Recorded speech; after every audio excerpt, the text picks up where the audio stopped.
Bom dia. Aqui é o Murilo Diniz, analista do portal Inteligência Política de Brasília. E como foi o primeiro semestre do Supremo Tribunal Federal? Esta pergunta merece uma pequena reflexão. O sistema judicial, o judiciário e os órgãos de controle como o Ministério Público, Polícia Federal e os tribunais de contas, para ficar no conjunto de exemplos, ganharam uma importância inédita na análise da política brasileira deste século. Crescentemente, essas instituições têm participado do espaço político, especialmente as instituições judiciais, na condição de guardiões da moralidade e mediadoras de disputas decorrentes dos mais variados embates sociais. Este complexo conflito político, econômico, social e simbólico está na base da escandalização da política de diversos atores e autores. O Brasil vive tempos em que a política se judicializou e o direito se politizou. Esta complexa relação entre o direito e o poder político tem exigido um cuidado extremo na análise do estágio do já complexo processo da democratização brasileira, especialmente em tempos de presidencialismo de colisão. O sistema jurídico sempre esteve relacionado com o sistema político, é claro. Porém, esse projeto de separação, que nós conhecemos classicamente dos poderes, decorreu muito mais de um aspecto didático e simbólico que concreto. Foi muito datado e limitado ao tempo de sua concepção, mas transbordou especialmente no século XXI. E esse padrão acabou por inventar um duplo polo, cooperação pura e ou conflito puro entre os poderes, sendo o poder judiciário o detentor permanente das purezas. Este quadro mudou em vários países, especialmente no século XXI. A tradicional forma de presença do sistema judiciário na vida social foi substituída por outro tipo de percepção que, sem perder a sua complexidade, obteve uma pulverização constante no panorama visível dos conflitos políticos e sociais para o cidadão consumidor. O juiz e o promotor foram reconhecidos como atores políticos, mesmo que não tenham sido eleitos. E muitos gostaram desses novos tempos. No caso brasileiro, ocorreu uma explosão de litigiosidade decorrente da Constituição de 88, que agravou ainda mais essa realidade submersa no período anterior, com a retomada de direitos até então inéditos na história e o aumento quantitativo e qualitativo dos casos em tramitação no Poder Judiciário.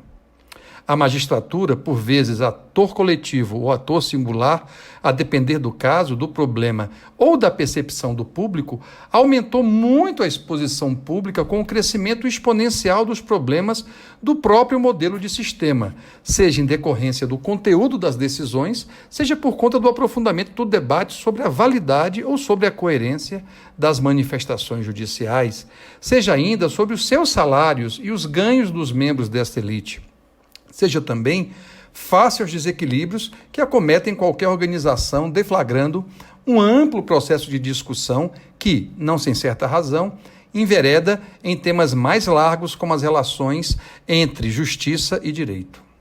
Nessa quadra, a presença do judiciário no jogo de sombras e de luz em que se vê a atividade pública, seja por qualquer meio de comunicação ou ainda nas redes sociais, apenas fortaleceu a exposição dos intestinos e das artérias de um universo até então mais distante do público e da opinião publicada.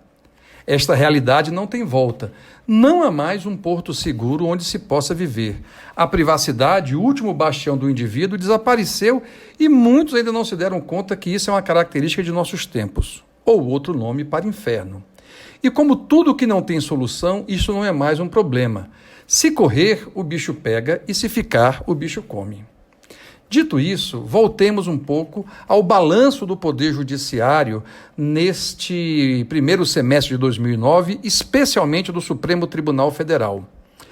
O campo político dos poderes executivo e legislativo transformaram a realidade democrática das eleições e da representação em algo que não se repetiu até o momento no judiciário.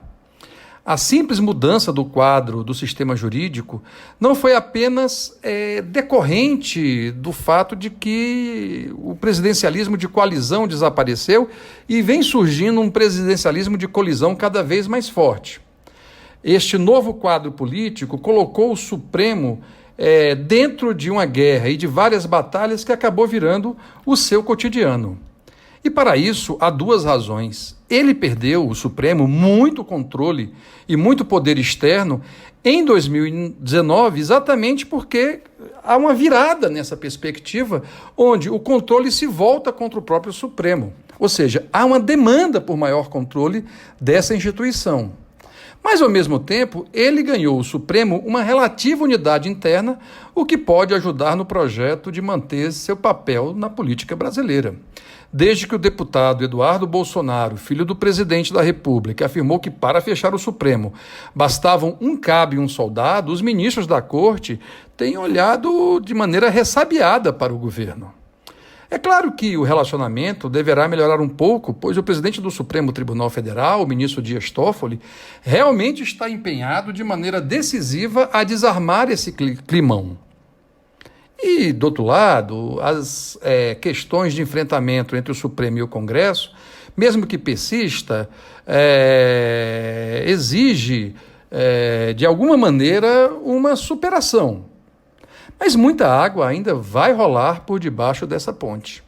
Dias Toffoli está tentando articular um pequeno grupo de parlamentares de apoio ao judiciário. É muito certo que tal ideia não vai funcionar. Da mesma forma, ter sintonia com o Supremo é importante para o governo. Afinal, os ministros serão os fiadores no judiciário das reformas aprovadas no Congresso. As corporações sairão, de alguma forma, prejudicadas pela reforma da Previdência e vão escolher esse espaço jurídico, chamado Supremo Tribunal Federal, para profundas batalhas. De certo modo, é importante ressalvar que isso tem consequências, pois alguns deputados, especialmente do PSL, continuam engajados em movimentos de rua para pressionar os ministros do Supremo.